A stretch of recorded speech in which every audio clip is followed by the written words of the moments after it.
আসসালামু আলাইকুম। সরকারি চাকরিজীবীদের জন্য সুখবর। সরকারি চাকরিজীবীদের বিশেষ প্রণোদনার টাকা বাড়ালো সরকার।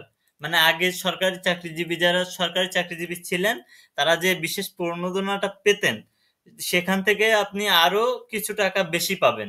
যারা কম বেতনে চাকরি করেন তারা একটু বেশি পাবেন, আর যারা বেশি বেতনে চাকরি করেন তারা শতকরা একটু কম পাবেন, কম হারে পাবেন। চলুন আমরা দেখে নিই কে কত টাকা করে পাবে। আসলে যার বেতন ভালো, কত বেতন হইলে কম টাকা পাবেন কিংবা কত বেতন হইলে বেশি টাকা পাবেন সেটা দেখে নিন।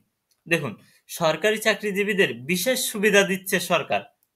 এই সুবিধায় সর্বনিম্ন ১,৫০০ টাকা করার সিদ্ধান্ত নেওয়া হয়েছে।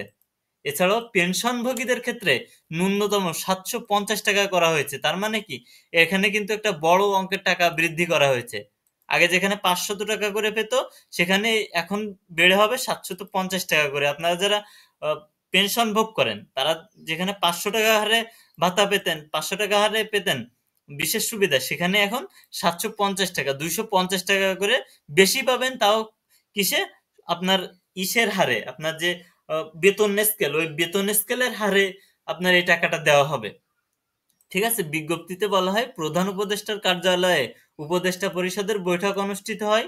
বৈঠকে ২৪-২৫ অর্থবছরের সংশোধিত বাজেট ও সংশ্লিষ্ট নির্দিষ্টকরণ অধ্যাদেশ ২০২৫ এবং ২০২৫-২৬ অর্থবছরের বাজেট ও সংশ্লিষ্ট নির্দিষ্টকরণ অধ্যাদেশ ২০২৫ অনুমোদিত হয়।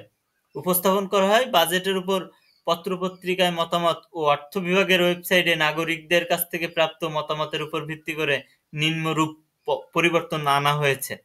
এতে আরো বলা হয়েছে, সরকারি কর্মকর্তা কর্মচারীদের বিশেষ সুবিধা চাকরিরতদের জন্য ন্যূনতম ১৫,০০০ টাকা, তার সরি ১৫০০ টাকা, মানে এখন যারা চাকরি করছে তাদেরকে ন্যূনতম ১৫০০ টাকা, এবং পেনশন ভোগকারীদের ক্ষেত্রে ন্যূনতম ৭৫০ টাকা হারে এটা বৃদ্ধি করা হয়েছে। ১৭,৩৮৮ টাকার ঊর্ধ্বে প্রাপ্তির ক্ষেত্রে ১০% হারে, তদনিম্নের ক্ষেত্রে ১৫% হারে বিশেষ সুবিধা প্রদানের প্রস্তাব করা হয়েছে। তার মানে যারা ১৭,৩৮৮ টাকার ঊর্ধ্বে পান, তারা কিন্তু আপনারা ১০% পাচ্ছেন এখানে সুবিধা। আর যারা এর থেকে একটু কম পান, ১৭,৩৮৮ টাকার কম পান, তারা কিন্তু ১৫% হারে আপনারা এই টাকাটা পেয়ে যাবেন। সরকারি চাকরিজীবীদের পাশাপাশি সশস্ত্র বাহিনী, বিচারপতি এবং এমপিওভুক্তদের ক্ষেত্রে আলাদা আদেশ করার প্রস্তাব অনুমোদন করা হয়েছে। তার মানে কি, সরকারি চাকরিজীবীদের পাশাপাশি সশস্ত্র বাহিনীতে যারা আছে কিংবা বিচারপতি, এমপিওভুক্তদের ক্ষেত্রে আলাদা আদেশ করার প্রস্তাব অনুমোদন করা হয়েছে। ঠিক আছে। এই হচ্ছে নিউজ। এতে জানানো হয়েছিল, কর্মরত ব্যক্তিদের ক্ষেত্রে এই বিশেষ সুবিধার জন্য ন্যূনতম পরিমাণ হবে ১,০০০ টাকা, এবং পেনশনভোগীদের ক্ষেত্রে তা ন্যূনতম হবে ৫০০ টাকা। তবে এই যে ৫০০ টাকা, সেখান থেকে বেড়ে হবে ৭৫০ হইতে পারে কারো, আবার এখান থেকে ১,০০০ টাকা বেড়ে কারো ১,৫০০ টাকাও হইতে পারে। যাদের বেতন একটু বেশি তারা একটু কম পাবে, ১০% পাবে এখানে বিশেষ সুবিধা। আর যাদের বেতন একটু বেশি তারা একটু কম পাবে।